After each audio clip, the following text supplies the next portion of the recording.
Now today we'll deal with section 304A. Now let me just read the section to you. Causing death by negligence.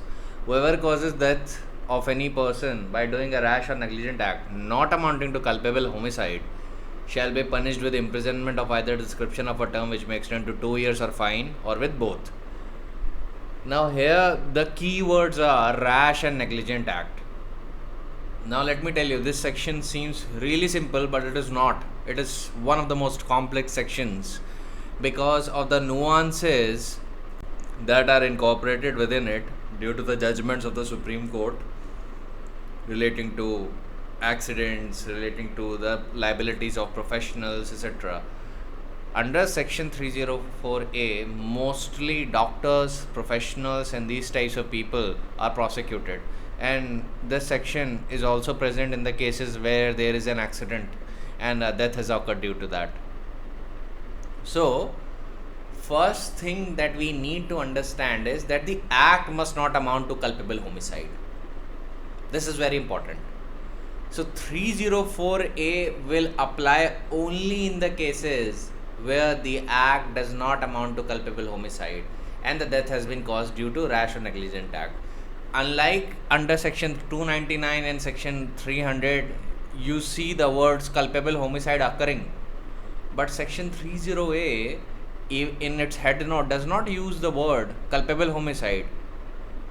It does not use the word culpable homicide by negligence. It says death by negligence, not culpable homicide by negligence. You should be very particular about it, that section 304A would only apply in that scenario where the act by which death is caused does not amount to culpable homicide. By that I mean it does not fall within the purview of section 299, okay? Either by intention or by knowledge. 304 only requires rash and negligent act in order to fasten the liability on the person who has caused death of the victim. So now let me elaborate a bit on this.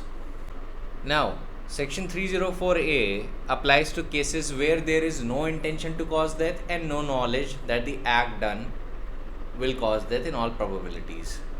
This provision is directed at the offences which are outside the range of section 299 and 300 IPC. And section 304 applies only to those acts which are rash and negligent and are directly the cause of death of another person. First thing that you need to write down on your Bayer Act, that the act must be causa causans, not causa sine qua non. It must be direct cause of death. Act जो है direct cause of death होनी चाहिए. Causa sine qua non से काम नहीं चलेगा, वहाँ पे act causa causans होनी चाहिए, ठीक है? Now, section 304A carves out a specific offence where death is caused by doing a rash or negligent act and that the act does not amount to culpable homicide either under section 299 or in accordance with the definition of section 300. Let us suppose if a person willfully drives a motor vehicle into midst of a crowd and thereby causes death to some person, it would not be a mere case of rash and negligent driving and the act would amount to culpable homicide. You remember that while I was explaining you the illustrations of culpable homicide, I gave you this illustration. Because in this illustration, when a person is doing such an act, driving in a very crowded place at a very high speed, and due to that he has caused death of some persons, then in that situation knowledge can be presumed. You remember that every man is presumed to know the rational consequences of his act, and intention, if the prosecution is able to prove, can also be established. But at the minimum, knowledge would be there. In this illustration, where a person willfully drives a motor vehicle into midst of a crowd and thereby causes death of some person, it would not be a case of mere rash and negligent driving. The act would amount to culpable homicide in that case, because he fully knows what he is doing. Now, where the intention and knowledge is a direct and motivating force of the act, जहाँ पे intention और knowledge direct motivating force है act का, वहाँ पे 304A नहीं apply करेगा, वहाँ पे culpable homicide का minimum charge अप्लाई करेगा जो murder तक जा सकता है depending on the fact and circumstances of the case. The provision of 304A is actually for those offenses which are excluded from the category of culpable homicide. And the provision of section 304A is not just limited to rash and negligent driving. See, usually what happens is if an accident has occurred due to a rash or negligent driving, and a death has also been caused, then usually such persons are charged with 279, 304, several offences under Motor Vehicles Act, and also 427 of the IPC, that is mischief. But be very particular that 304A doesn't only apply to rash and negligent driving. It also applies to any negligent conduct which causes death of a person, as I will elucidate further by giving you the position of law relating to professionals. But first you need to understand it from the point of view of an accident. But right now I am explaining you the principles. So the provision of this section under 304A is not limited to rash and negligent driving. Any rash or negligent act whereby death of any person is caused becomes punishable. Two elements, either of which may be proved to establish the guilt of the accused, are rashness and negligence. A person may cause death by a rash or negligent act which may have nothing to do with the driving at all. Negligence and rashness to be punishable in terms of section 304A must be attributable to a state of mind wherein criminality arises because of no error in judgment but a deliberation in the mind risking the crime as well as the life of the person who may lose his life as the result of the crime. Section 304A discloses that the criminality may be apart from any mens rea. There may be no motive or intention. Still, a person may venture or practice such rashness or negligence which may cause death of the other.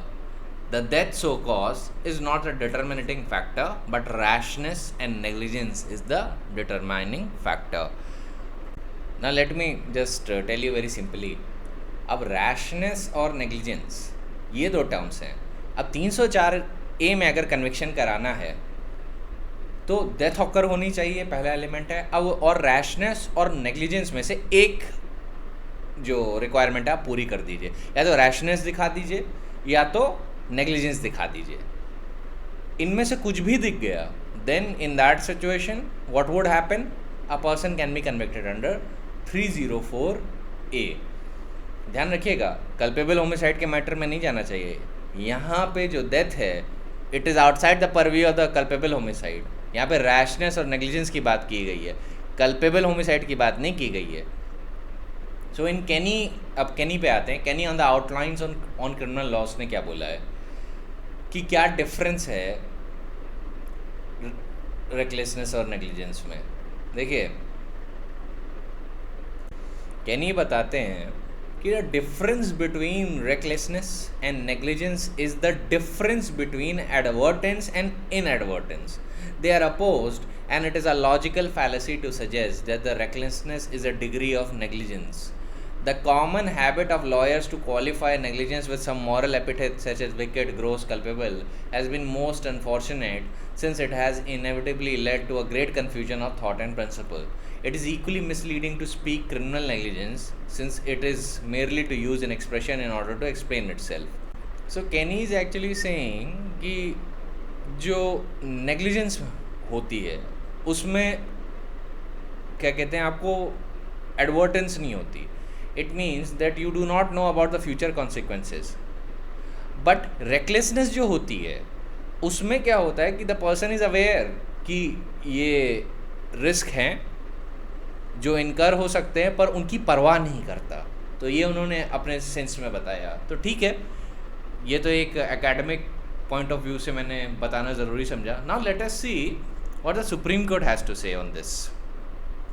Now supreme court in many judgments like Jacob Mathew versus state of Punjab, which primarily relates to the professional liability under 304A, has defined the term negligence as that negligence in general sense, professional sense में नहीं, general sense में क्या होगा, it is an omission to do something which a reasonable man guided upon those considerations which ordinarily regulate conduct of human affairs would do, or doing something which a reasonable and prudent man would not do. तो actually court ने negligence की definition ये दी, क्योंकि IPC में तो कहीं defined नहीं है, तो सिंपल सा उन्होंने ये बताया कि एक रीजनेबल मैन एक ऑर्डिनरी सर्कमस्टेंसेस में जो भी कंडक्ट करता है, जो ordinary regulate the conduct of the human affairs, would do or something which the reasonable prudent man could not do. तो एक्ट और ओमिशन का जो पॉइंट है वो रीजनेबल मैन के पॉइंट ऑफ व्यू से सोचा है।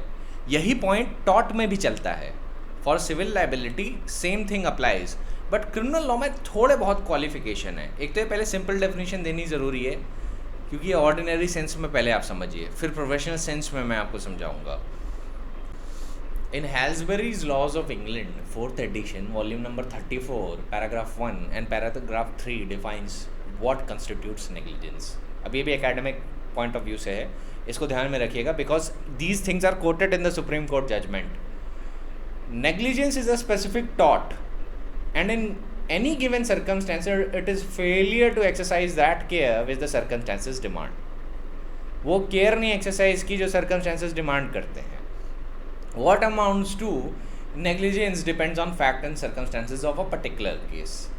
It may consist in omitting to do something which ought to be done or in doing something which ought not to be done, either in a different manner or not at all. तो इन्होंने बड़ा simply बोला है कि given the circumstances में ये वो चीज़ें कहलाती हैं जो आपको या तो करनी चाहिए या तो आपको नहीं करनी चाहिए। जैसे एक पॉइंट ऑफ व्यू ले लीजिए, जब आप गैस का नॉब उठाते हैं, let us suppose you turn it on and you light it, after that is it your duty to turn it off or not, कि नॉब आप बंद कर दें? ये तो आपकी ड्यूटी होती है ना, that you turn it of. लेकिन लेटर सपोज आप गैस जली छोड़ देते हैं, ठीक है, और उस पर फायर भी लाइट नहीं करते हैं, गैस लीक हो रही है, what is this? This is negligence, ठीक है, this is negligence, because given the ordinary circumstances, given the ordinary human affairs, you have not done something which ought to be done. ये एक as an illustration समझिए। Now continuing with Halsbury's laws of England, he says where there is no duty to exercise care, negligence in popular sense has no legal consequence. So हमें 3 principal मिल जाते हैं पहले ही 4 line में। पहला है that a prudent man ought to do something, या a prudent man ought not to do something given the circumstances. And third is that there should be a reasonable duty to take care. अब देखते हैं आगे ये क्या बताते हैं। Now, furthermore, Halsbury's laws of England mention that when there is no duty to exercise care, negligence in popular sense has no legal consequence. Where there is a duty to exercise care, reasonable care must be taken to avoid act or omissions which can be reasonably foreseen to be likely to cause physical injury to persons or property. The degree of care required in a particular case depends upon the surrounding circumstances and may vary according to the amount of risk to be encountered and the magnitude of the prospective injury. The duty of care is owed only to those persons who are in the area of foreseeable danger. The fact that act of the defendant violated his duty of care to a third person does not enable the plaintiff, who is also injured by the same act, to claim unless he is also within the area of foreseeable danger. This is why I said that the act must be causa causans, not causa sine qua non. The same act or omission may accordingly in some circumstances involve liability as being negligent, although in other circumstances it would not do so. The material considerations are absence of care, which is on the part of the defendant owed to the plaintiff in the circumstances of the case, and the damages suffered by the plaintiff together with a demonstrable relation to the cause and effect between the two. So in a very simple sense, आप ये समझ लीजिए, अगर आपको हेल्सबरी laws of England का point नहीं समझ में आ रहा है, तो जो नेग्लिजेंस है, नेग्लिजेंस के 3 मेन एलिमेंट होते हैं. First is it is omission to do something which a reasonable man guided upon those considerations which ordinarily regulate human affairs would do, मतलब करेगा, या अगर वो अफेयर्स ऐसे हैं कि वहाँ पे कोई काम नहीं करना चाहिए तो वो नहीं करेगा, which he would not do. Test क्या है रीजनेबल एंड प्रूडेंट मैन का। सेकेंड पॉइंट क्या है, which ordinary regulate conduct of the human affairs would do or would not do, या तो एक्ट होगी या तो ओमिशन होना चाहिए गिवन द सर्कमस्टेंसेस। और थर्ड पॉइंट क्या है, duty of care, reasonable duty of care होनी चाहिए वहाँ पे, ठीक है। अगर ड्यूटी ऑफ केयर वहाँ पे नहीं है तो नेग्लिजेंस के पैरामीटर नहीं एस्टैब्लिश हो पाएंगे। तो first you need to understand कि ऑर्डिनरी सेंस में नेग्लिजेंस का क्या मतलब है। Now we come to the negligence in criminal law, क्योंकि पहले आपको एक पहला स्टेप समझना है, अब दूसरा स्टेप समझिए। What is negligence in criminal law? To fasten the liability in criminal law, the degree of negligence has to be higher than that of negligence enough to fasten the liability for damages in civil law। मतलब civil law से higher degree की होती है criminal law में negligence. तो ये हो सकता है कि नेग्लिजेंस सिविल लॉ के हिसाब से तो सफिशिएंट है, पर क्रिमिनल लॉ के हिसाब से हो सकता है सफिशिएंट ना हो। तो क्रिमिनल लॉ के हिसाब से कौन सी नेग्लिजेंस सफिशिएंट होती है? क्रिमिनल लॉ कहता है कि negligence which is neither gross nor of a higher degree may provide a ground for civil action but cannot form the basis of prosecution. So criminal negligence is the gross and culpable neglect or failure to exercise the reasonable and proper care and precaution to guard against the injury either to public generally or to an individual in particular, which having regard to all the circumstances out of which the charge has arisen, it was imperative duty of the accused person to have adopted a clear distinction exists between a simple lack of care incurring civil liability, मतलब negligence simpliciter, and a very high degree of negligence which is required in criminal cases, जिसको criminal lawyers बोलते हैं gross negligence या culpable negligence। Now you might be wondering कि okay negligence का point तो यहाँ तक समझ में आ रहा है, what is rashness then? Rashness on the other hand consists of doing an act where the doer knows about the consequences of his act but hopes that the consequence will not follow. So the word rashness is also not defined in IPC. Rashness में क्या होता है, उसको consequences पता है कि आगे क्या होगा अगर मैंने ये act commit की, लेकिन ये जानते हुए भी वो rash act करता है। negligence में ऐसा नहीं होता। negligence में the person is blissfully unaware about the consequences. In other words, criminal rashness is a hazarding, a dangerous or a wanton act with the knowledge that it is so and that it may cause injury, but without the intention to cause injury or that the knowledge that it will probably be caused. Criminal rashness में उसको पता होता है कि consequence क्या हो सकता है, बट उसके बाद भी वो ऐसी एक्ट करता है जिसमें रिस्क इनकर होता है। लेट अस सपोज आप गाड़ी चला रहे हैं, आप व्हीली करने की कोशिश करते हैं, इफ़ यू नो और नॉट नो, वहाँ पे जहाँ पे कुछ ड्राइवर्स होते हैं वो एक व्हील पे अपनी बाइक चलाने में यकीन रखते हैं, तो दे डू दैट स्टंट्स। अब ये जो एक्ट है ये अगर मान लीजिए ऐसे एरिया में कमिट किया गया है जहाँ पे पेडेस्ट्रियन क्रॉस करते रहते हैं बीच बीच में। लेट अस सपोज जो पर्सन है उसको पता है कि अगर मैं व्हीली कर रहा हूँ तो अगर ऐसे में बीच में कोई आदमी आ गया तो मैं अपनी गाड़ी कंट्रोल नहीं कर पाऊँगा और हो सकता है बाइक उससे टकरा जाए और उस आदमी को इंजरी हो जाए, ये हो सकता है उसके दिमाग में हो। लेकिन ये जानते हुए भी वो ऐसी एक्ट करता है और फिर गाड़ी जाके टकरा जाती है। गाड़ी जब टकराती है पेडेस्ट्रियन से, पेडेस्ट्रियन मर जाता है। तो यहाँ पे जो डेथ ऑकर हुई है वो कल्पेबल होमिसाइड की कैटेगरी में नहीं जाएगी, ये जाएगी डेथ बाय नेग्लिजेंस में, क्योंकि रैशनेस की कैटेगरी में फॉल करती है। क्योंकि रैशनेस में क्या होता है, it is a dangerous act जो कमिट की गई, यहाँ पे इंटेंशन नहीं है, यहाँ पे नॉलेज भी नहीं है कि होगा। पेडेस्ट्रियन आते जाते थे, बट ये नहीं कि हर वक्त आते हैं, मतलब बहुत कम पेडेस्ट्रियन आते थे, 1 2 3 4।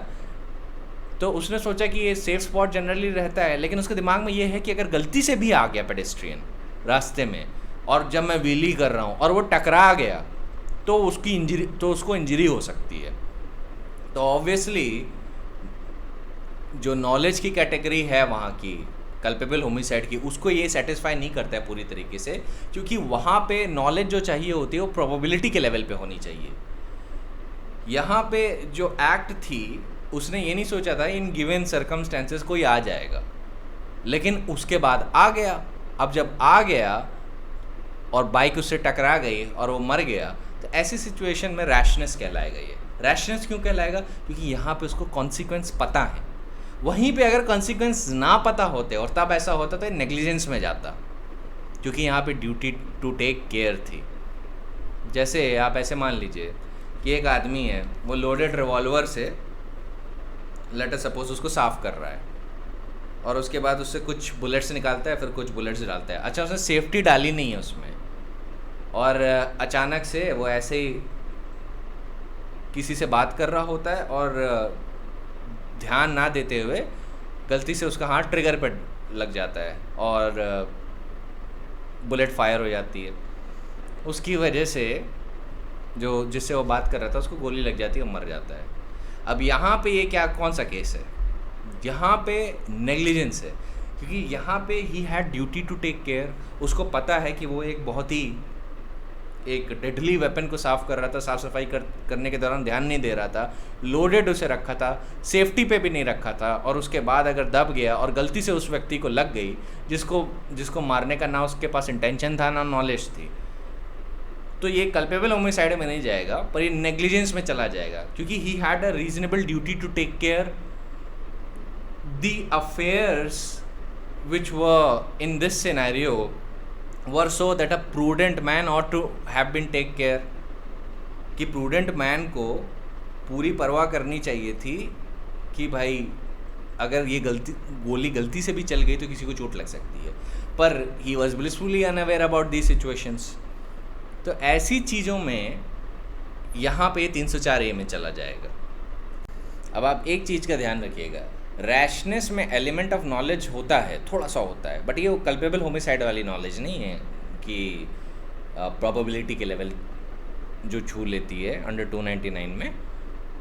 304 में जो रैशनेस होती है उसमें ये अवेयरनेस होती है कि you know the consequence of your rash act. तो इसके बारे में भी सुप्रीम कोर्ट ने क्लैरिफाई किया था और बोला था कि जो 304A है ये रैशनेस और नेग्लिजेंस पे अप्लाई करता है। That is the first thing they said.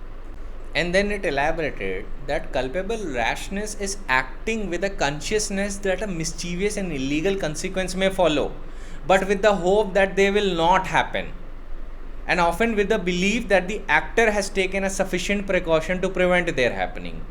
The imputability arises from the acting despite the consciousness। तो कोर्ट यहाँ पे कह रहा है कि जब आदमी ऐसी कल्पेबल रैशनेस में एक्ट करता है तो वो ये उम्मीद से करता है कि ऐसी घटना नहीं घटेगी, उसको कॉन्सिक्वेंस पता है, पर वो सोचता है कि मैंने इतना प्रिकॉशन ले लिए हैं, अब मुझे नहीं लगता कि कुछ होगा। तो ऐसी सिचुएशन में जो कॉन्सिक्वेंस है वो रैशनेस का है। अब रैशनेस और नेग्लिजेंस आपस में बहुत रिलेटेड है। नेग्लिजेंस जीनस कहा जाता है, रैशनेस उसकी स्पीशी कही जाती है। So rashness is a bigger circle and negligence is a bigger circle and rashness is a smaller circle within the circle of negligence. ठीक है, negligence is the genus of which rashness is the species. ये भी एक line है, इसको याद रखिएगा। अब simple lack of care will constitute a civil liability, but negligence in law requires a very high degree of negligence which is called in criminal law gross or culpable negligence, जबकि लिखा नहीं है 304A में कि ये gross या culpable negligence है, पर तब भी लॉ उसको ट्रीट करता है कि जो नेग्लिजेंस है हम सिविल लॉ के पॉइंट ऑफ व्यू से नहीं देखेंगे, हम क्रिमिनल लॉ के पॉइंट ऑफ व्यू से देखेंगे। एक और चीज़ का ध्यान रखिएगा कि हायर डिग्री ऑफ प्रोबेबिलिटी क्यों है 304A में, वो सिविल लॉ की नेग्लिजेंस के बराबर क्यों नहीं है? वो इसलिए नहीं बराबर है क्योंकि क्रिमिनल लॉ में पहली बात तो आपको कोई भी केस जो प्रूव करना होता है वो बियॉन्ड रीजनेबल डाउट करना होता है प्रोसिक्यूशन को, और सिविल केसेस में जो केस प्रूव करना होता है वो प्रिपॉन्डरेंस ऑफ प्रोबेबिलिटीज़ पे प्रूव करना होता है। तो सिविल केसेस में बर्डन थोड़ा नीचे होता है, क्रिमिनल लॉ में बर्डन थोड़ा ऊपर होता है, बर्डन ऑफ प्रूफ के मैटर्स में। एक और चीज़ में जिसमें आपको ध्यान देना है कि जो कल्पेबल होमिसाइड की नॉलेज होती है वो प्रोबेबिलिटी, वो हाई डिग्री ऑफ प्रोबेबिलिटी होती है। ठीक है, अब जो नेग्लिजेंस और रैशनेस वाला जो एरिया है ये पॉसिबिलिटी के रेल में फॉल करता है। पॉसिबिलिटी के रेल में कैसे? अब जैसे मान लीजिए एक आदमी है, वो बहुत स्पीड से गाड़ी चला रहा है, एक खाली रोड है, एकदम खाली रोड है, और वो late us suppose speed limit उस रोड पे फिक्स की गई है 50 किलोमीटर्स पर आवर की। अब वो चला रहा है 80 to let us suppose 80 to 90 kilometres per hour पे। इतने में बीच में पेडेस्ट्रियन आ जाता है एकदम से। अब वो गाड़ी पे एकदम से ब्रेक लगाता है, पर गाड़ी रुकती नहीं है, वो क्योंकि स्पीड में चल रही थी, वो एकदम उसको उड़ा देती है पेडेस्ट्रियन को। पेडेस्ट्रियन मर जाता है ड्यू टू इंजरीज। अब यहाँ पे नॉलेज नहीं है, पर यहाँ पे नेग्लिजेंस है। नॉलेज इसलिए नहीं है क्योंकि जो नॉलेज कल्पेबल होमिसाइड के लिए चाहिए वो प्रोबेबिलिटी के रेलम पे फॉल करनी चाहिए। पर इस सिचुएशन में जो डेथ कॉज हुई है वो नेग्लिजेंस की वजह से हुई है। So this falls under the realm of possibility. ये पॉसिबिलिटी वाला टर्म मैं अपने आप से ऐड कर रहा हूँ, कोर्ट ने नहीं ऐड किया है, ये मैं आपको समझाने के लिए बोल रहा हूँ, क्योंकि नॉलेज में प्रोबेबिलिटी वाली बात है, तो नेग्लिजेंस को हम पॉसिबिलिटी के रेलम में रख सकते हैं। तो ये जो पॉसिबल सिनेरियोज हैं इसमें नेग्लिजेंस देखी जाती है। और नेग्लिजेंस के लिए क्या क्राइटेरिया होने चाहिए? A reasonable and prudent man under a given circumstances ought to do or ought not to do, and he had a reasonable duty of care. अब इस इलस्ट्रेशन में रीजनेबल ड्यूटी ऑफ केयर कहाँ से आती है? आदमी तेज़ स्पीड से गाड़ी चला रहा है, उस रोड पे स्पीड लिमिट 50 किलोमीटर प्रति घंटे की रफ्तार से फिक्स की गई है, और यहाँ पे मैक्सिमम 50 किलोमीटर्स, और वो चला रहे हैं 80 किलोमीटर्स पर आवर पे। तो यहाँ पे एक तो जो उनकी ड्यूटी टू टेक केयर थी उसका वायलेशन किया। उनका इंटेंशन बिल्कुल भी नहीं होगा कि उस पर्सन को कि वो किसी की जान ले लें, और शायद उनको ये पता भी ना हो कि उनके इस कंडक्ट से किसी की जान जा सकती है, लेकिन यहाँ पे ड्यूटी टू टेक केयर थी। दूसरी बात, रीजनेबल मैन को ऐसी सिचुएशन में क्या करना चाहिए था? उसको हमेशा ये रिस्क में को लेके अवेयर होना चाहिए कि अगर मान लीजिए आप गाड़ी चला रहे हैं, तो अगर कोई एकदम से सामने आ गया गलती से, और आपको पहले ही इंटीमेशन दिया जा चुका है कि लोग रोड को क्रॉस करते रहते हैं और यहाँ पे स्पीड लिमिट लॉ ने कोई चीज़ जान के फिक्स की है, और आपने उस लिमिट का वायलेशन किया, तो ड्यूटी टू टेक केयर होना चाहिए। उसका वायलेशन आपने किया, और एक पॉसिबिलिटी होती है कि हो सकता है आप किसी को मार दें, और अगर वो पॉसिबिलिटी साबित हो गई कि वो पॉसिबिलिटी एक्चुअल में रियलिटी बन गई, क्योंकि एक पेडेस्ट्रियन आ रहा था, आपने स्पीड लिमिट का वायलेशन किया, किसी को उड़ा दिया, तो डेथ बाय नेग्लिजेंस में चला जाएगा। ठीक है, even though you never knew about the consequence, even though you never intended to cause the death of that person, even though you never even had a knowledge that death of that person may be caused. पर यहाँ पे you had a reasonable duty to take care, and here you not acted, you didn't acted as a reasonable and prudent man, so you would be held liable in this case, but not for culpable homicide or murder. You would be held liable for 304A, that is death by negligence.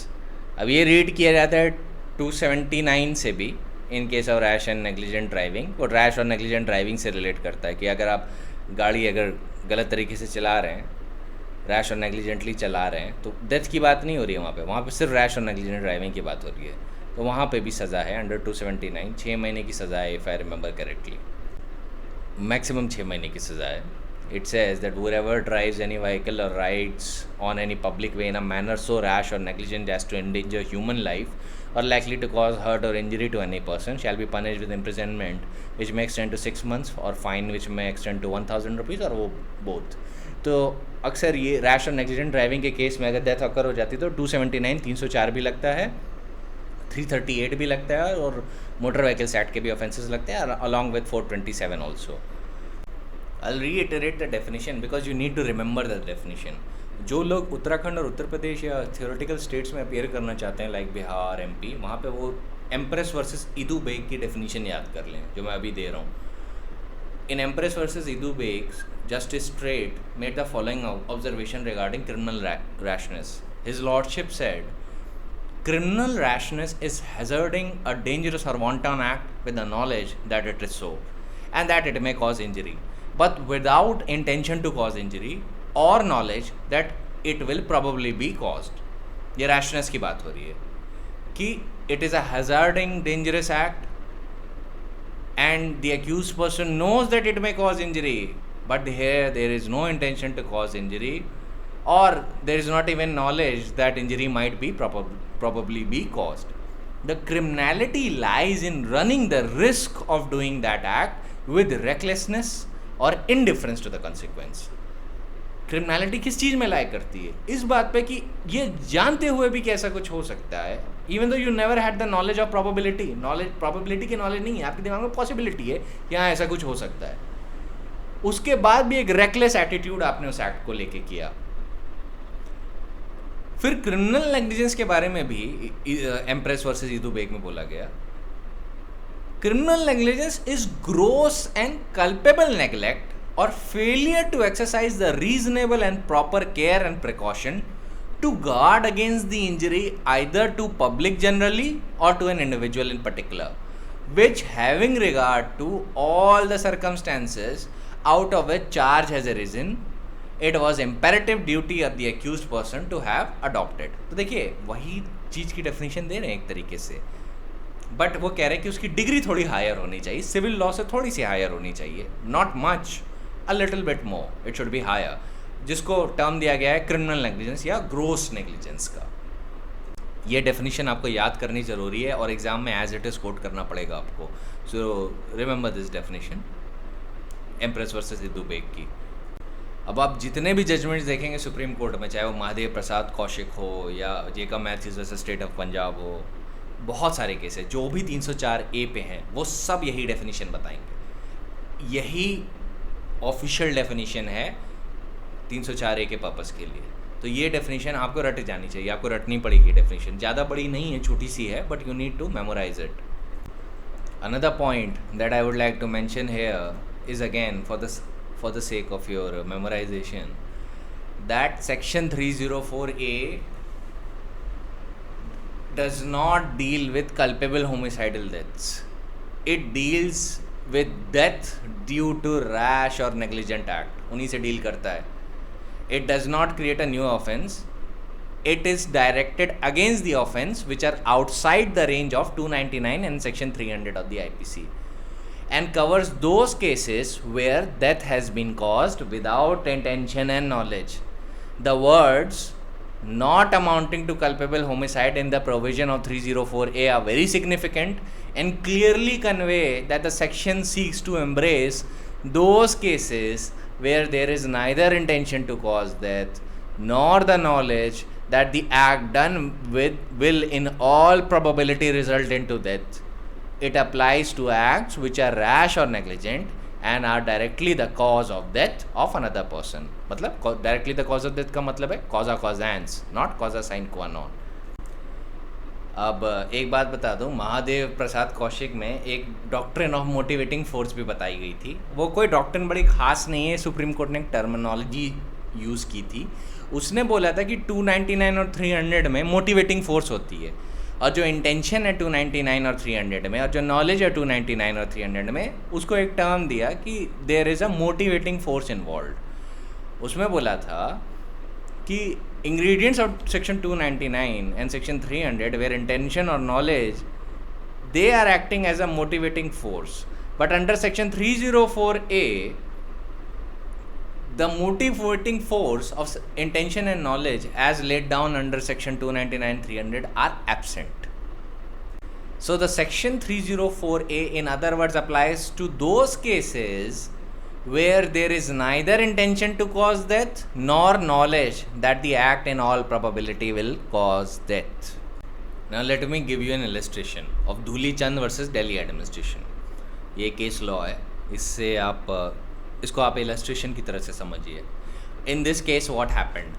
The appellant who was driving a bus struck the deceased person who was coming from the opposite lane and he was riding a bicycle. Here the question that the speed of the bus was excessive, which resulted in death of the other person because of negligent and rash act of the appellant.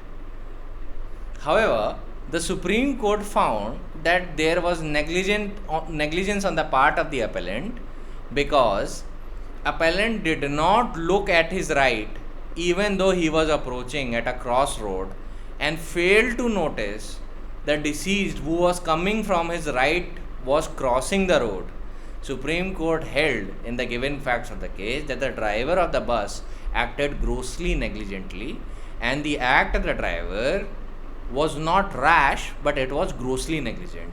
It was because during the time of the accident, the speed of the bus was found to be 20 miles per hour, which cannot be considered to be excessive in public highway. So the act of the driver was not rash, but the act of the driver was definitely negligent. And here the negligence was the level of grossly negligent. Here the Supreme Court held the appellant Dhuli Chand liable for breach of his duty and convicted him under section 304A of the IPC. अब देखिए इस case में क्या हुआ था, मैं आपको translate करके बताता हूँ कि देखिए आदमी चल रहा था, राइट साइड से बाइसिकल से आ रहा था, बस ड्राइवर बहुत तेज़ स्पीड में नहीं चला रहे थे, उन्होंने बस ये क्या किया कि वो जब आ रहा था तो ध्यान ही नहीं दिया जिस लेन से वो आ रहा था, और उन्होंने एकदम से गाड़ी मोड़ दी अपनी, जो बाइसिकल वाला था वो टकरा गया और टकराने से उसकी मौत हो गई। यहाँ पे सुप्रीम कोर्ट ने बोला कि देखिए रैशनेस तो नहीं है, क्योंकि रैशनेस में उसको पता होना चाहिए कि कॉन्सिक्वेंस क्या होते हैं और फिर होप होना चाहिए कि ऐसे कॉन्सिक्वेंस नहीं होंगे। रैशनेस नहीं थी। सुप्रीम कोर्ट ने कहा this is not a case of rashness. Supreme court ने कहा but this is a case of gross negligence. Negligence क्यों? अरे आपको राइट साइड क्रॉस रोड्स पे आ गए, राइट साइड तो देखना चाहिए, चौराहे पे आ गए, चौराहे पे गाड़ी मोड़ने कहीं देखेंगे नहीं कि सीधे ही मोड़ लेंगे, सीधे मोड़ लिया, एक बेकसूर की जान चली गई। यहाँ पे 304A में लाइबल किया गया क्योंकि there was gross negligence and appellant was liable for his breach of duty. Breach of duty किस सेंस में? दूसरों की भी केयर करनी है। जब आप इतनी हैवी व्हीकल चला रहे हैं तो आपको अवेयर होना चाहिए कि you should actually have a conduct which make sures कि दूसरों की लाइफ भी सेफ रहे। ऐसा नहीं कर सकते कि by having a vehicle you put everybody in peril, ठीक है, you can not do that. Similarly Bhalachandra Waman Pathe versus state of Maharashtra में भी ऐसे ही मिलते जुलते फैक्ट्स थे। ये भी नेग्लिजेंस का केस था, रैशनेस का नहीं है ये। बट प्रैक्टिकली जब आप अप्लाई करेंगे सेक्शन तो आपको देखना होगा कि नेग्लिजेंस में फॉल कर रहा है, रैशनेस में फॉल कर रहा है, और डेथ जो ऑकर हुई है वो डायरेक्ट एक्ट की वजह से हुई है या नहीं हुई है। और दूसरी बात एक और इम्पॉर्टेंट है कि कल्पेबल होमिसाइड में नहीं जाना चाहिए, इसको नॉलेज की कैटेगरी में नहीं फॉल कर देना चाहिए। तो भालाचंद्र Waman Pathe versus state of Maharashtra में क्या बोला गया, यहाँ पे क्या हुआ था कि the appellant was charge under 304A of the IPC for causing death of a 21-year-old woman by driving his car rationally and negligently on the road. So in this case, the appellant questioned the conviction which was brought out by the High Court, and he approached the Supreme Court that the High Court has erred in the exercise of its discretion. So here the court gave out some principles between the rash and negligent act, जो अभी तक मैंने आपको lecture की शुरुआत में बताए थे वही प्रिंसिपल्स बताए। और उसके बाद बोला कि what happened in this case, there were two sisters who were crossing the road through the pedestrian crossing in order to go to the beach, and they were knocked down by the car which was being driven by the appellant. As a result, the elder sister died due to development of hemorrhage. The question was that whether this act was rash and negligent driving by the appellant. Here the High Court found that the appellant was definitely negligent because his conduct was not that of a reasonable or a prudent man. It was found that the appellant had failed to discharge the duty imposed upon him by law. Here the duty imposed upon him was to take care of the pedestrian in pedestrian crossing. However, the appellant was not found to drive his car rashly. It is because of the fact that the prescribed speed limit that was in the street was of 35 kilometers per hour. And in this case, the car was found to be driven within the speed that was prescribed by law. And also at the time of the accident took place, it was morning, and and due to that, the driver didn't need to take extra care regarding the speed of his car. तो ऐसे में क्या हुआ था कि court ने देखा कि रैशनेस तो नहीं है पर नेग्लिजेंस है। 304A क्या कहता है, या नेग्लिजेंस हो या रैशनेस हो। अब नेग्लिजेंस तो जीनस है, रैशनेस उसकी स्पीशी है। सीधे हाई कोर्ट ने कह दिया देखिए रैशनेस तो नहीं है क्योंकि स्पीड लिमिट के अंडर थे, बाकी सारी चीज़ें इन्होंने फॉलो की थी, तो it is not rashness, but यहाँ पे नेग्लिजेंस ज़रूर है। और नेग्लिजेंस है तो इनको सेंटेंस 304A में मिल जाएगा। तो 304A में इनका कन्विक्शन हुआ और ये सेंटेंस किए गए। जब भी सुप्रीम कोर्ट पहुँचे तो सुप्रीम कोर्ट ने भी इन प्रिंसिपल्स पे इनका कन्विक्शन एकदम सही माना। There was this case of Allahabad High Court, it is very famous है, Rajkaran Singh versus State of Uttar Pradesh. It was decided on 7th July 1999. Here, the gun of police constable went off while he was loading it and it killed a person. The trigger went off because of the positive act of moving the belt of the gun. जो gun थी वो loaded थी, safety भी हटी हुई थी, तो police वाले ने क्या किया, कांस्टेबल जो था उसने अपनी बेल्ट एडजस्ट की, उसकी वजह से जो गन थी वो चल गई और जिस व्यक्ति से बात हो रही थी उसको लग गई, और लग गई तो वो मर गया। तो ऐसे में इन्होंने 2 डिफेंस लिए थे। दिस केस वॉज इंटरेस्टिंग क्योंकि इन्होंने सेक्शन 80 का डिफेंस लिया था। तो सेक्शन 80 का डिफेंस तो इनको डिनाई हो गया because proper care and caution was lacking. और कोर्ट ने बोला कि in given circumstances of the case the act of the police constable of moving his belt was a positive act and his failure to keep the safety catch in back position was an illegal omission. तो यहाँ पे illegal omission भी पाया गया था and you know कि acts will include illegal omission as well and Rajkaran was held liable for this act. इनको सज़ा हुई थी 304A में. Now there is another case of Jagdish Chandra versus State of Delhi. In this case, appellant was driving his auto scooter rickshaw, which on account of sudden turn taken by the appellant struck a truck. After the impact, the appellant lost control of his scooter rickshaw and he crashed into a tree. As a result, the man and a woman who were nearby received simple injuries and the child whom the woman was holding in her arms received fatal injuries. It means he died. The appellant and the truck driver were charged under 304A of the IPC and they were convicted by the trial court. Court held that the appellant suddenly taking turn to the right without paying heed to the truck coming to from the opposite direction, his acts in this case would amount to rashness and negligence and he was held liable under 304A. खुद ही सोचिए, इसका ये truck वाले case में जिसने मोड़ा था उस केस से बड़ा मिलता जुलता है।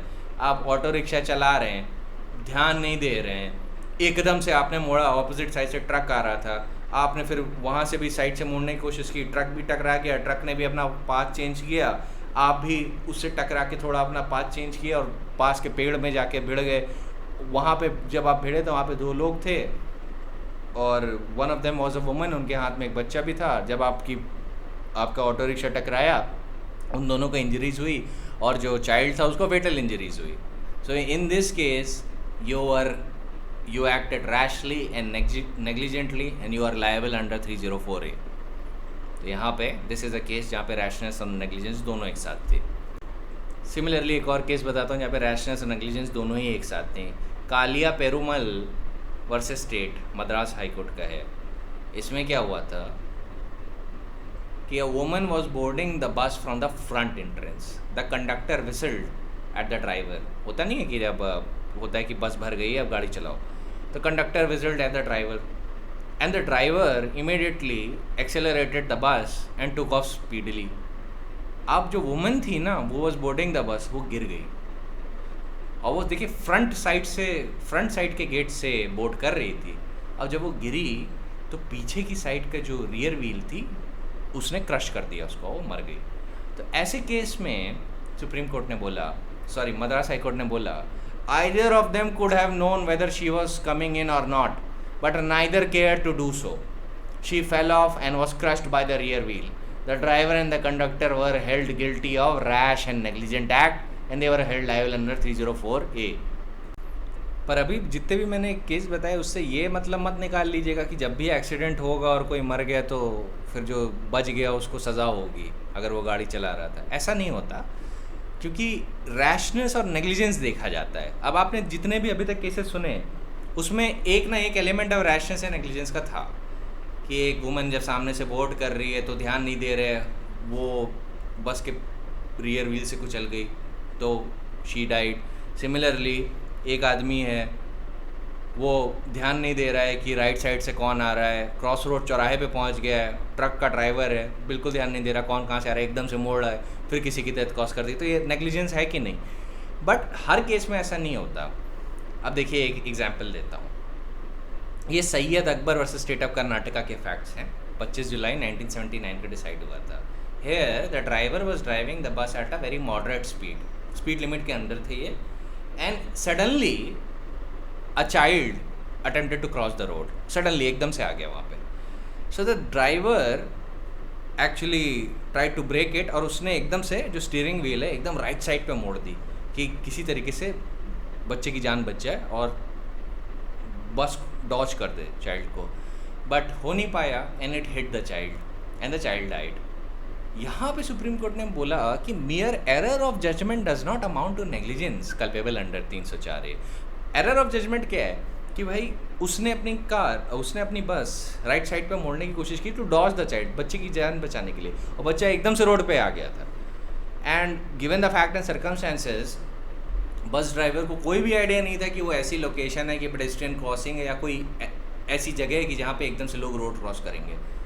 अब वो आ गया तो उसने अपनी नॉलेज से जो भी हो सकता था अपनी साइड पे किया। अब हाइंड साइड तो 2020 होती है कि अभी हम और आप बैठ के बता सकते हैं कि आप ये भी कर सकते थे, आप वो भी कर सकते थे, लेकिन उन सर्कमस्टेंसेस में, उन फैक्ट्स में बड़ी पेक्यूलियर चीज़ें अराइज होती हैं। अगर आदमी ने एकदम से कोई एक्शन लिया और उस एक्शन का रिजल्ट ये हुआ कि व्यक्ति की जान चली गई, तो मियर एरर ऑफ जजमेंट पे आप उसको लायबल नहीं कर सकते कि देखिए एकदम से आ गया। यहाँ पे reasonable duty to take care नहीं थी, बच्चा एकदम से आया और ड्राइवर ने कोई ऐसे लॉ का वायलेशन भी नहीं किया था, वो मॉडरेट स्पीड पे चला रहा था, स्पीड लिमिट के अंदर ही चला रहा था। पेडेस्ट्रियन को क्रॉसिंग भी वो जगह नहीं थी कि उसको स्लो डाउन करना था या उसको ध्यान रखना था कि कोई इधर उधर है नहीं, वो रोड के एकदम बीचों बीच एकदम से आ गया। होता है ना कि डिवाइडर पे वो भी लगे हुए हैं, बैरिकेड्स भी लगे हुए हैं, तब भी कोई फांद के आ जाता है। इंडिया में अक्सर ऐसा होता है कि डिवाइडर है पूरा एकदम बैरिकेडिंग भी लगी हुई है, तब भी कोई आदमी कूद काद के वहाँ से आ जाता है। तो ऐसी ही एक सिचुएशन थी और वहाँ पे बस ड्राइवर ने जान बचाने की कोशिश की, साइड पे मोड़ा, हो नहीं पाया, बच्चे को लग गया, ही डाइड। तो कोर्ट ने बोला इन this case mere error of judgment does not amount to negligence culpable under 304A. It was evident that accident happened due to error of judgment and not negligence or want of driving skill on the part of accused. Negligence नहीं थी या driving skill में कोई defect नहीं था accused के जिसकी वजह से एक्सीडेंट हुआ। एक्सीडेंट सिर्फ एक एरर ऑफ जजमेंट की वजह से हुआ। An error of judgment of the kind, such as in the instant case, which comes to light only on the post-accident reflection, but could not be foreseen by the accused in the fragmented moment before the accident, is not sure index of negligence, particularly when taking and executing the decision, the accused was acting with the knowledge and in the belief that this was the best course to be adopted in the circumstances for everyone's safety. तो सैयद अकबर को 304A में conviction नहीं दिया गया था, ठीक है, he was acquitted of that. अब एक केस है Alister Anthony Pareira versus state of Maharashtra का, 2012 में रिपोर्ट हुआ। Very important case. ये case as it is Delhi judicial service में आया था। अब इसमें क्या हुआ था, there was a driver of the vehicle was driving the vehicle at a very high speed at the late hours of the night in a drunken state and killed 7 laborers who were sleeping on the pavement, injuring other 8. Supreme Court dismissed the appeal and laid down the test to determine criminal culpability, जहाँ पे criminal negligence knowledge में बदल जाती है। अब मैं जो बात करने वाला हूँ, मैं उसकी बात करने वाला हूँ, criminal negligence की। I am talking about criminal negligence and where the circumstances where criminal negligence transformed into knowledge, एक बहुत हाई लेवल जब अचीव कर लेती है नेग्लिजेंस, रैशनेस को भी क्रॉस कर जाती है तो नॉलेज में चली जाती है, और ये ड्रंक ड्राइविंग के केस में अक्सर होता है। सुप्रीम कोर्ट ने Alister Anthony Pareira versus state of Maharashtra के केस में बोला, rash and negligent driving on a public road with the knowledge of the dangerous character and likely effect of the act and resulting in death may fall in the category of culpable homicide not amounting to murder. मतलब 304A से ऊपर level भी जा सकता है अगर negligence or rashness का level इतना फार एक्सीड हो गया है कि वो प्रोबेबिलिटी के लेवल में चला जाए, तो नॉलेज में चला जाएगा, और नॉलेज में चला गया तो कहाँ पे कन्विक्शन होगा, 304 पार्ट 2 में। सुप्रीम कोर्ट ने कहा a person doing a rash or negligent driving if aware of the risk that a particular consequence is likely to result, ये likely probability के सेंस में सुप्रीम कोर्ट बात कर रहा है, is likely to result and the result occurs, he may be held guilty not only of the act but also of the result. As a matter of law, in the view of the provisions of the IPC, the cases which fall under the last clause of section 299 but not necessarily within the fourth clause of section 300 may cover the cases of rash and negligent act done with the knowledge of the likelihood of its dangerous consequence and may entail punishment under 304 part 2 of the IPC. Section 304A of the IPC takes out from its ambit the cases of death of any person by doing a rash or negligent act amounting to culpable homicide of either description. Supreme court कह रहा है कि ऐसे भी cases हो सकते हैं जहाँ पे जो रैशनेस और नेग्लिजेंस इस लेवल की है कि कोर्ट उसको नॉलेज ही मान ले कि ऑल प्रोबेबिलिटी में ऐसी एक्ट्स कर रहे हैं जिससे डेथ हो.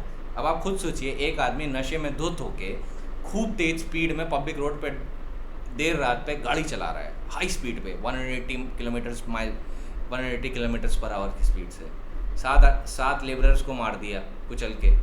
इन दिस सिचुएशन ये क्या है? इतनी dangerous act will amount to knowledge in this situation. यहाँ पे नॉलेज में चला जाएगा, ये 304 से काफ़ी ऊपर चला जाएगा. यहाँ पे प्रोबेबिलिटी के रेल में फॉल कर गया. ड्रंक ड्राइविंग को कोर्ट बड़ा सीरियसली लेता है. एलिस्टर एंथनी में कन्विक्शन इसी बात का हुआ था. 304 से ऊपर उठा के कोर्ट ने 304 पार्ट 2 में कन्विक्शन किया था, culpable homicide not amounting to murder, क्योंकि नॉलेज का पैरामीटर सेटिस्फाई हो गया था. बिकॉज जो एक्ट था उसका particular consequence fell into the realm of probability that it was likely to result that it may cause death of many people. अब Alister Anthony versus state of Maharashtra में 2-3 पॉइंट्स और हेल्ड हुए थे. यहाँ पे लॉयर ने एक पॉइंट उठाया था कि अगर मान लीजिए 304A का या 337 या 338 IPC का चार्ज लगा दिया गया है तो ये म्यूचुअली एक्सक्लूसिव है.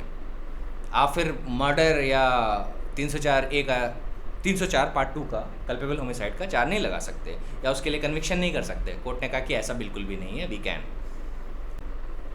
in a sense, I would narrate you a very important paragraph. Focus on it. Section 304A, Supreme Court said, Section 304A carves out a specific offence where death is caused by doing a rash and negligent act, and that act does not amount to culpable homicide under Section 299 or murder under Section 300. If a person willfully drives a motor vehicle in the midst of the crowd and thereby causes death of some person, it would not be a case of mere rash and negligent driving. It would amount to culpable homicide. Crowded place में गाड़ी चला रहे हैं तेज speed से without caring about the life and safety of any person. ऐसे case में क्या probability का जो पैरामीटर सेटिस्फाई हो जाएगा, नॉलेज के रेल में फॉल कर जाएगा. Supreme court said doing an act with the intention to kill a person or knowledge that doing an act was likely to cause death of a person is culpable homicide.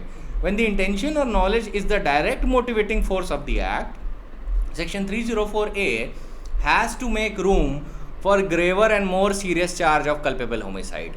The provision of this section is not limited to rash or negligent driving. Any rash or negligent act whereby death of any person is caused becomes punishable.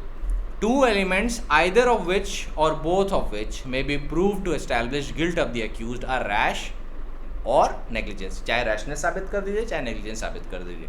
A person may cause death by a rash or negligent act which may have nothing to do with the driving at all.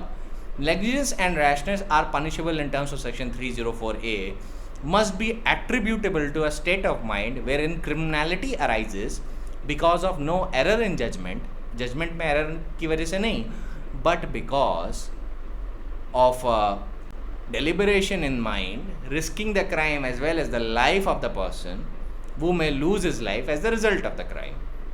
तो मतलब यहाँ पे error in judgement की वजह से death occur नहीं हुई है. जैसे कि अभी मैंने आपको एक केस बताया था बस को लेके, जहाँ पे बच्चा आ गया था तो उसने उसकी जान बचाने के लिए एकदम से बस मोड़ने की कोशिश की, बट वो ऐसा नहीं कर पाया एंड रिजल्ट उसका ये हुआ कि बच्चे को फिर भी बस लग गई और मर गया.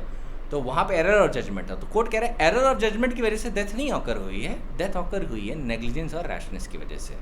So section 304A discloses a criminality that may be apart from any mens rea. There may be no motive or intention still a person may venture or practice such rashness or negligence which may cause death of other. The death so caused is not the determining factor. According to dictionary meaning, recklessness means carelessness, regardlessness, or heedless of possible harmful consequence of one's act. It presupposes that if thought was given to the matter by the doer before the act was done, it would have been apparent to him that there was a real risk of it having the relevant harmful consequences. But granted this, recklessness covers a whole range of state of mind, from falling to any given thought at all to whether or not there is a risk of those harmful consequences, to recognizing the existence of the risk and nevertheless deciding to ignore it. मतलब court कह रहा है कि अगर negligence होती है, negligence में क्या होता है, एक जनरल फीलिंग ऑफ केयरलेसनेस होती है, आदमी ध्यान नहीं देता, या हीडलेस है व्यक्ति पूरी तरीके से हार्मफुल कॉन्सिक्वेंस पे, तो कोर्ट सीधे रैशनेस के सेंस पे फोकस करता है और बोलता है कि आप नेग्लिजेंस की जो डेफिनेशन इंदु बेग वाली है वही कोट करने के बाद बोलता है कि रैशनेस में क्या होता है कि आपको हार्मफुल कॉन्सिक्वेंस का अंदाज़ा है जो हो सकता है, और अगर आप उस पर थोड़ा और ज़्यादा ध्यान देते तो हो सकता है कि आप वो एक्ट ना कमिट करते जो आपने की, जिसकी वजह से किसी की जान चली गई।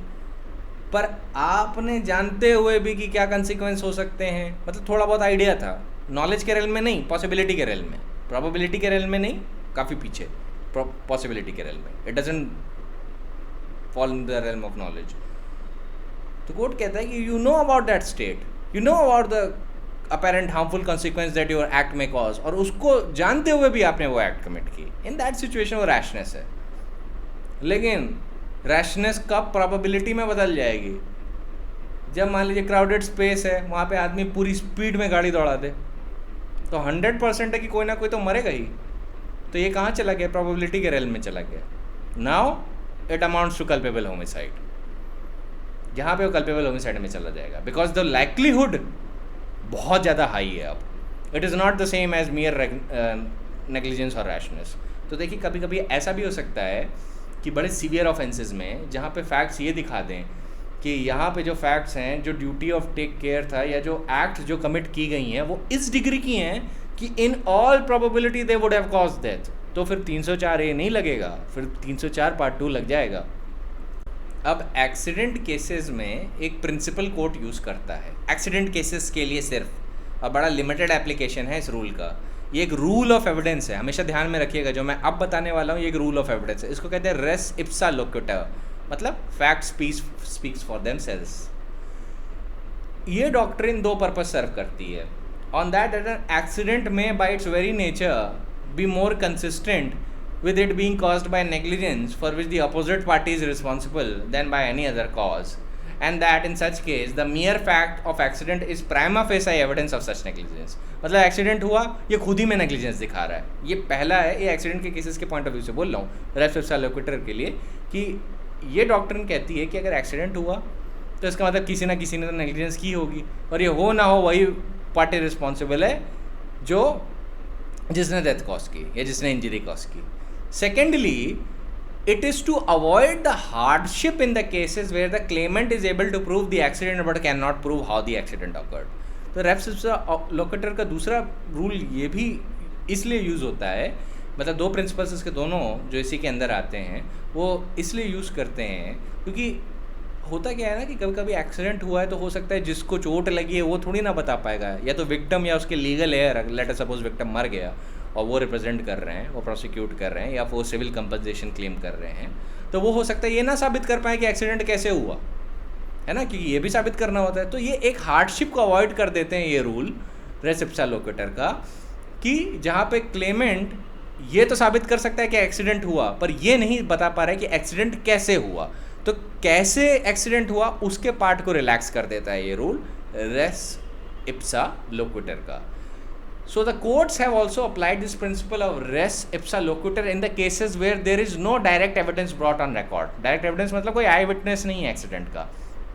The act itself contains a provision which concerns with the consequence of driving dangerously like the provisions in the IPC that the vehicle is driven in a manner which is dangerous to public life. अगर ऐसा कोई drive करता है जो rash और negligent driving करता है which is dangerous to public life, in that situation वो एक ऑफेंस है. That is offence punishable under 279 of the IPC, and that is also punishable under section 184 of Motor Vehicles Act. The courts have also taken the concept of culpable rashness and culpable negligence into consideration in the cases of road accidents. And culpable rashness is acting with the consciousness that mischievous and illegal consequences may follow, but with the hope that they will not. And often with the belief that the actor has taken sufficient precautions to prevent their happening. Culpable rashness की definition पे ध्यान दीजिए. That it is acting with the consciousness that the mischievous and illegal consequence may follow, but with the hope that they will not. मतलब उसको जानकारी है कि हो सकता है ऐसा हो जाए, पॉसिबिलिटी है, बट वो उम्मीद रखता है कि ऐसा नहीं होगा क्योंकि उसने सफिशिएंट प्रिकॉशंस लिए हैं. लेट अस सपोज कोई बाइकर है, उसको अपनी व्हीली पे बहुत भरोसा है, अपने स्किल पे बहुत भरोसा है, तो कहता है कि मैंने जो प्रिकॉशन लिए किसी को इंजरी नहीं होगी, इवन दो चांसेस हैं, पॉसिबिलिटी है. तो वो ये सब जानते हुए भी अगर वो रिस्क लेता है तो वो कल्पेबल रैशनेस कहलाएगी, relevant under 304A. So, culpable rashness is acting with the consciousness that mischievous and illegal consequence may follow, but with the hope that they will not, and often with the belief that the actor has taken sufficient precautions to prevent their happening. The imputability arises from acting despite the consciousness. That is, जिसको Latin में बोला जाता है लग्जुरिया, कि पता होने के बाद भी आपने ऐसी हरकत की तो उससे उसी को पनिश करता है law, criminal law. Culpable rashness उसको कहता है. कल्पेबल नेग्लिजेंस क्या होती है? Is acting without the consciousness that an illegal and mischievous effect will follow. Culpable negligence में ये जानकारी होती ही नहीं है कि एन इलीगल या mischievous effect will follow, but the circumstances which show that the actor has not exercised caution incumbent upon him, and that if he had, he would have had the consciousness. कि culpable negligence में क्या है कि consciousness तो होती ही नहीं कि भाई इससे कुछ इलीगल या हार्मफुल इफेक्ट हो सकता है, पर सर्कमस्टेंसेस ऐसे होते हैं कि अगर उसने थोड़ा कॉशन लिया होता, थोड़ा ध्यान दिया होता, तो वो खुद ही इन सब कंसिक्वेंस के बारे में अवेयर हो जाता. तो कल्पेबल नेग्लिजेंस में imputability arises from the neglect of the civil duty और circumspection. In such a case, a mere fact of accident is prima facie evidence of negligence. The maxim res ipsa loquitur suggests that on circumstances of a given case, the res speaks and is eloquent because the fact stands unexplained, with the result that the natural and reasonable inference from the facts, not a conjectural inference, shows that the act is attributable to some person's negligent conduct. इसके लिए आप एक reference भी ले लीजिए, justice Rajesh Tandon की exhaustive commentary on motor vehicles act 1988, first edition 2010. ये जो लॉ पॉइंट अभी मैंने बताया है, इस जितने भी डेफिनेशन है, that was also approved by the supreme court in the judgment of Ravi Kapoor versus state of Rajasthan. अच्छा, Ravi Kapoor versus state of Rajasthan में रेस इप्सा लोक्यूटर को यूज़ किया गया था. तो अच्छा, इसमें क्या हुआ था? इसमें फैक्ट्स ये थे. Sukhdeep Singh was going to attend the marriage of his brother along with his family. They were going in 2 jeeps and a Maruti car. On their way, they met with an accident with a bus that was coming from the opposite direction at a very high speed. Due to this, 8 persons died on the spot. According to one witness, the bus was driven by the accused Ravi Kapoor, and after the accident, he ran away from the spot. The trial court held that the prosecution was not able to prove the liability of Ravi Kapoor, and hence he was acquitted by the trial court. However, the High Court, which overturned the decisions of the trial court and convicted the accused Ravi Kapoor under 304A, said that principle of res ipsa loquitur, negligence, reasonable care are all being established in this case, and after applying this principle, we find that the accused person Ravi Kapoor is responsible for the deaths, and even though this act does not amount to culpable homicide, it does fall under section 304A. तो primarily हमें negligence or rashness से भी ज़्यादा किस पे focus करना है? Race ipsa लोक्यूटर में. इस केस में क्या बोला है सुप्रीम कोर्ट ने? इस केस में सुप्रीम कोर्ट ने हाई कोर्ट का जजमेंट अपहेल्ड किया था. Doctrine of res ipsa loquitur is equally applicable to the cases of accident and not merely to civil jurisprudence. Thus, these principles can equally be extended to criminal cases provided that the attendant circumstances and basic facts are proved. ध्यान दीजिएगा कि जो circumstances और basic facts हैं वो साबित हो जाएं तभी रेस इप्सा लोकेटर अप्लाई करेगा. देखिए इसकी बड़ी लिमिटेड एप्लीकेशन होती है. अब अभी से ही अपने दिमाग में रखिए कि इसकी लिमिटेड एप्लीकेशन होती है क्रिमिनल लॉ में. सिविल लॉ में तो इसकी बहुत वाइड एम्बिट है, पर क्रिमिनल लॉ में लिमिटेड एप्लीकेशन होती है, पर एप्लीकेशन है नॉनदलेस.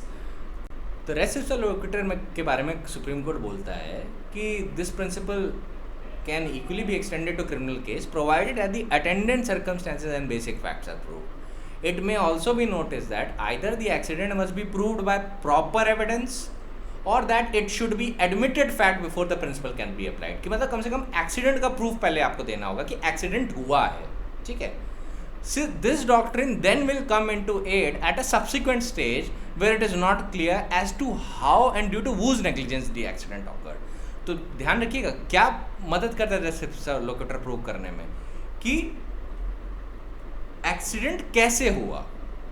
ये नहीं कि एक्सीडेंट हुआ, एक्सीडेंट कैसे हुआ, कैसे होने का फैक्ट के रूल को रिलैक्स करता है रेस इप्सा लोकेटर. जहाँ पे लेट सपोज क्लेमेंट नहीं साबित कर पा रहा है या प्रोसिक्यूशन नहीं साबित कर पा रहा है कि एक्सीडेंट किसकी नेग्लिजेंस से हुआ या किसकी गलती से हुआ, तो रेस इप्सा लोकेटर वहाँ पे एक रूल ऑफ एविडेंस की तरह इन चीज़ों को रिलैक्स कर देता है कि it comes in at a subsequent stage where it is not clear as to how and due to whose negligence the accident occurred. The factum of the accident having been established, the court, with the aid of proper evidence, may take assistance of the attendant circumstances and apply the doctrine of res ipsa loquitur. The mere fact of occurrence of an accident does not necessarily imply that it must be owed to someone negligence. In cases where negligence is the primary cause, it may not always be that the direct evidence to prove it exists. In such a case, circumstantial evidence may be adduced to prove negligence. अब circumstantial evidence consist of facts that necessarily points to negligence as a logical conclusion rather than providing an outright demonstration. तो evidence जो circumstantial evidence से आ रहा है वो एक तरीके से डायरेक्टली दिखाता है कि नेग्लिजेंस हुआ होगा और ये लॉजिकल कंक्लूजन होना चाहिए कि मतलब एक रीजनेबल मैन सारा एविडेंस देख के चीज़ों को देख के कंक्लूड कर सके कि हाँ यहाँ पे एक्सीडेंट अक्यूज की नेग्लिजेंस की वजह से हुआ था. तो इस डॉक्ट्रिन के दो एलिमेंट हैं and I want you to always remember it that event must not have occurred but for someone's negligence. The evidence on record should rule out the possibility of the actions of the victim or some third party could be the reason behind the event. तो मतलब evidence जो भी present किया जाए उसको rule out कर देना चाहिए कि कोई तीसरा पर्सन तो रिस्पॉन्सिबल नहीं है एक्सीडेंट के लिए, या विक्टिम ही तो खुद ही तो रिस्पॉन्सिबल नहीं है उस एक्सीडेंट के लिए. तो ये पॉसिबिलिटी तो रूल आउट हो जानी चाहिए.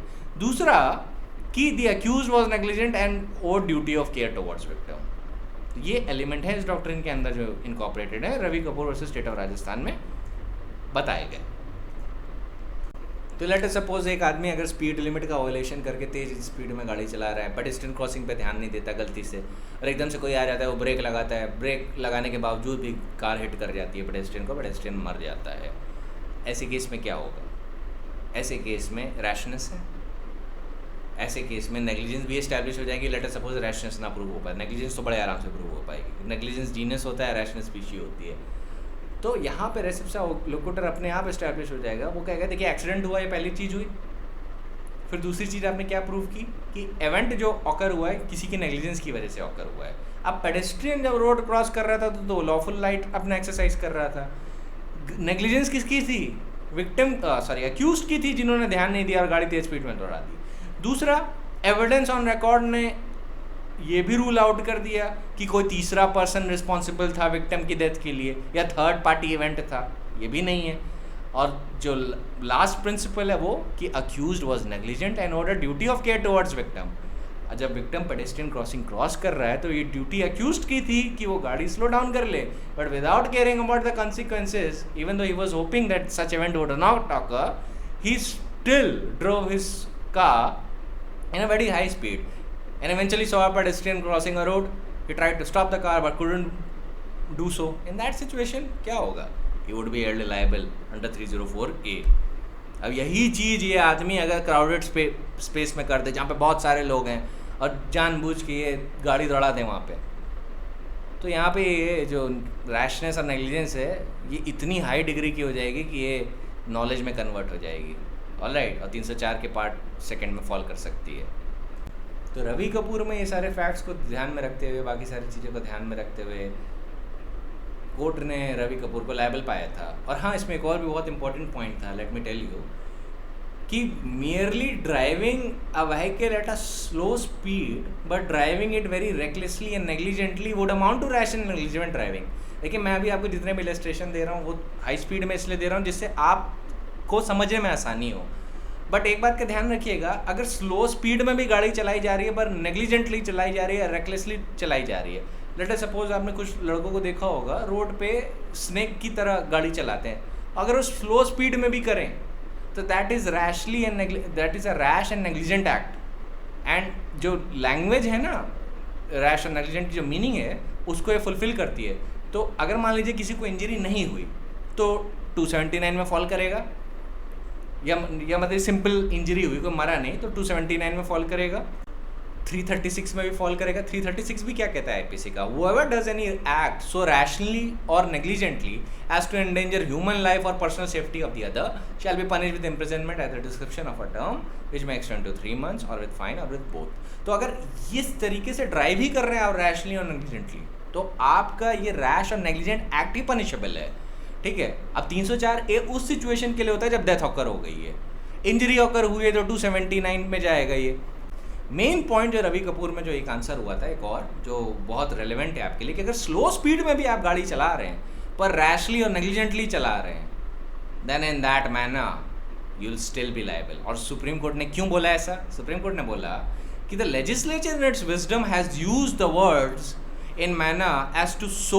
rashly or negligently as to endanger human life. The preliminary conditions thus are that A, it is the manner in which the vehicle is driven, and B, that the driver is either rashly or negligently driving it, and C, the such rash and negligent act should be such as to endanger human life. Once these ingredients are satisfied, the penalty contemplated under 279 IPC is actually fulfilled. तो 279 IPC के point of view से इसलिए बोला क्योंकि rash और negligent act में 279 IPC apply होता है। कोई मर गया तो 304A भी लग जाता है, 336 भी आता है। तो जो मेन वर्ड्स हैं क्या हैं, रैशली एंड नेग्लिजेंटली। तो वहाँ पे कोर्ट ने बड़े आराम से बता दिया कि कभी लेजिस्लेचर ने नहीं बोला high speed slow speed, legislature ने बोला rash and negligent act which endanger human life. तो ये उस चीज़ से डील करता है कि जिस तरीके से गाड़ी चलाई जा रही है, और अगर ड्राइवर उसको रैशली और नेग्लिजेंटली चला रहा है, भले ही वो स्लो स्पीड हो फास्ट स्पीड हो, लायबिलिटी उस पर अराइज कर जाती है। अब आई थिंक रैश और नेग्लिजेंट ड्राइविंग का पॉइंट सफिशिएंटली आपको समझ में आ गया होगा। अब एक चीज़ है Cherubin Gregory versus state of Bihar, ये बहुत इंपॉर्टेंट जजमेंट है। इनफैक्ट ये लोकस क्लासिकस है और आपको इसको कोट करना ही करना है एग्जाम में, ठीक है। ये प्रिंसिपल आपको कोट करना ही करना है। चेरुबिन ग्रेगरी अगर आप किसी भी एग्जाम में कोट करेंगे 304A के मैटर में, दिल्ली को छोड़ के थियोरेटिकल स्टेट्स में, यूपी और बाकी जगह, फिर Jacob Mathews versus state of Punjab है प्रोफेशनल्स को लेके, और भी जजमेंट्स हैं, पर चेरुबिन ग्रेगरी लोकस क्लासिकस ही आपको ध्यान में रखना है। इसके फैक्ट्स जान लीजिए। आप अपेलेंट पे 304A का चार्ज लगा था and he cause death of a woman, the deceased were residing near his house, ठीक है, and the wall of the latrine of the house of the deceased had fallen down a week prior to the day of occurrence, and so the deceased along with others started using the latrine of the accused। Cherubin Gregory का bathroom ये लोग use करते थे। So accused protested against them coming there, वो मना करता था या मेरा बाथरूम मत यूज़ किया करो। Oral warnings however proved ineffective, तो उसने क्या किया, he fixed a naked copper wire across the passage leading up to his latrine, and that the wire carried current from electrical wiring of his home to which he was connected। तो live wire उसने लगा दिया था वहाँ पे बिजली का। On that day of the occurrence, the deceased went to the latrine of the appellant and she touched the aforesaid fixed wire, as a result of which she died soon after। Contact में आ गई उस naked live wire से and she died। The trial and the appellate court convicted him and sentenced him under 304A। Supreme court ने conviction upheld किया और बोला कि at the time of the accident it was past daybreak, मतलब शाम हो चुकी थी, and therefore there was not enough light, and even though some distance away electric light was burning, ये अपने आप में वार्निंग नहीं कंस्टिट्यूट करेगी. अक्यूज ने एक्चुअली ग्राउंड लिया था कि देखिए शाम हो गई थी लेकिन थोड़ी बहुत तो लाइट थी, और दूसरी बात पास ही में दूर में लाइट बल्ब जल रहे थे, तो उसको पता होना चाहिए था कि वहाँ पे वायर है, और ये मेरी नेग्लिजेंस की नहीं, उनकी वजह से एक्ट हुआ है. कोर्ट ने बोला ये अपने आप में सफिशिएंट वार्निंग नहीं है. It is manifest that neither of these could constitute warning, as the conditions of the wire being charged with electrical current could not obviously be detected merely by the place being properly lit. The voltage of the current passing through the naked wire being high enough to be lethal, there could be no dispute that charging it with current of the voltage was a rash act done in recklessness, with disregard to the serious consequences to the people coming in contact with it. और ये बोला, ये British law को coat करते हुए बोला था supreme court ने कि the trespasser is not an outlaw, a caput lupinum. Caput lupinum का लिटरल मतलब होता है वो जिसका सर भेड़िए की तरह है, one with the head of a wolf और अ वुल्फ्स हेड. तो कोर्ट कह रहा है कि they are not caput lupinum. The mere fact that the person entering a land is a trespasser does not entitle the owner or the occupier to inflict upon him personal injury by direct violence, and the same principle would govern the infliction of injury by indirectly doing something on the land that the effect which he must know was likely to cause serious injury to the trespasser. Thus in England it has been held that one who sets spring guns to shoot the trespasser is guilty of tort, and that the person injured is entitled to recover.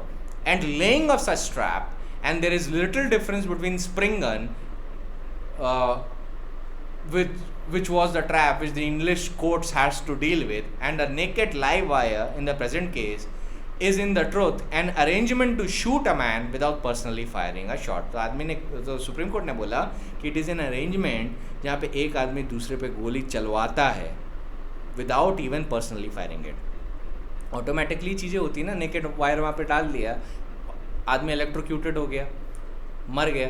So in that situation में even though आपका direct वहाँ पे वो कोई cause नहीं था, आपने directly कोई एक्शन नहीं लिया, ये जो कंडक्ट ही आपका था ना, it was sufficient for the rashness part to be satisfied. Then the Supreme Court said that it is no doubt true that a trespasser enters the property at his own risk, and the occupier owes no duty to take any reasonable care for his protection.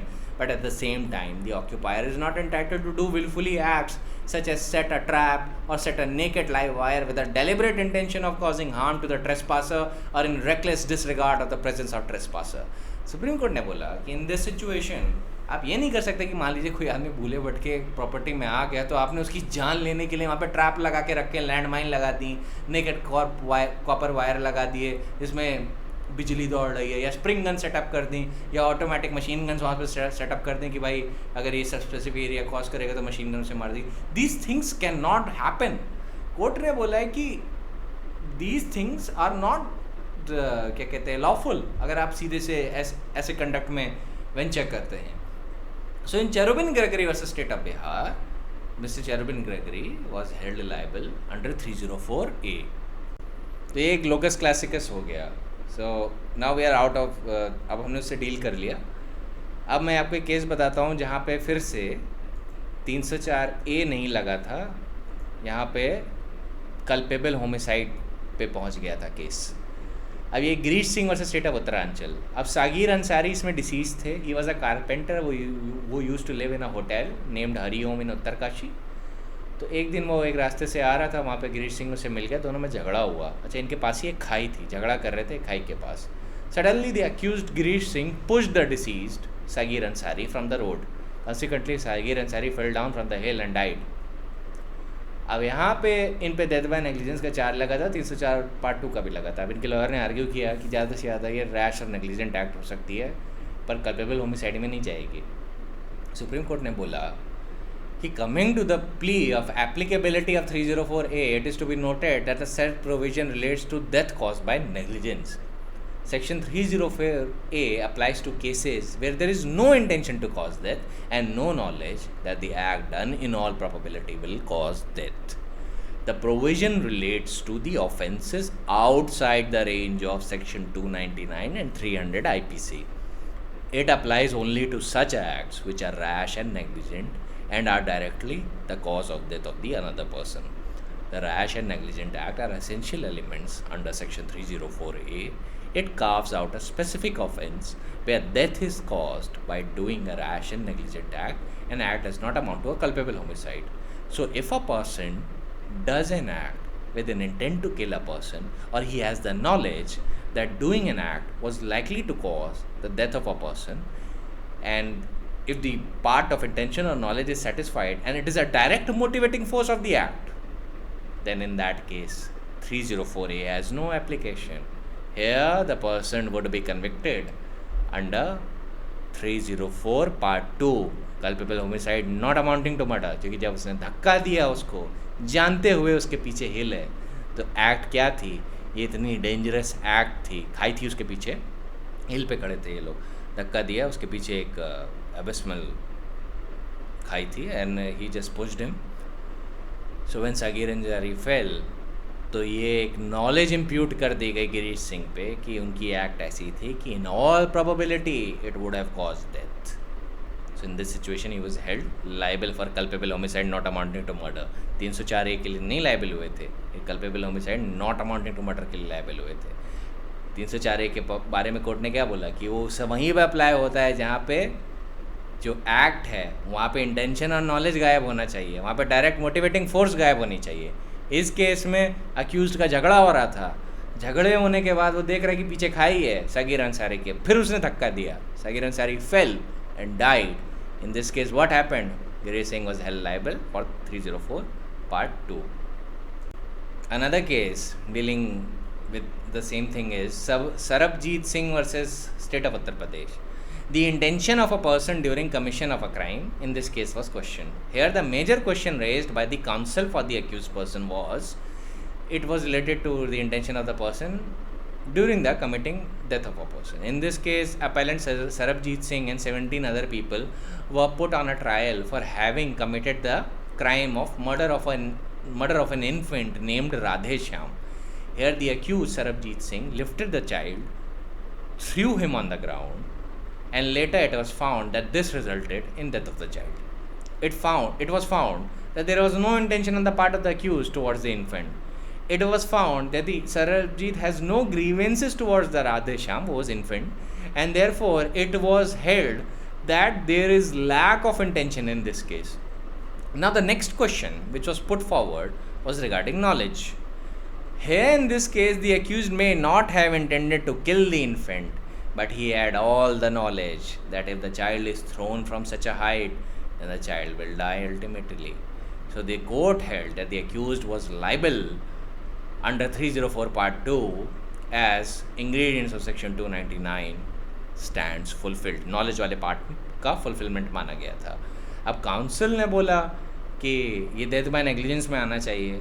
Supreme court ने बोला कि ये rash और negligent act नहीं थी, यहाँ पे accused के पास पूरी नॉलेज थी, ही हैड कि उसका जो कंडक्ट है इन ऑल प्रोबेबिलिटी में cause death of the child. So here Sarabjit Singh was held liable for 304 part 2. So I think that would suffice for today. Tomorrow will be dealing with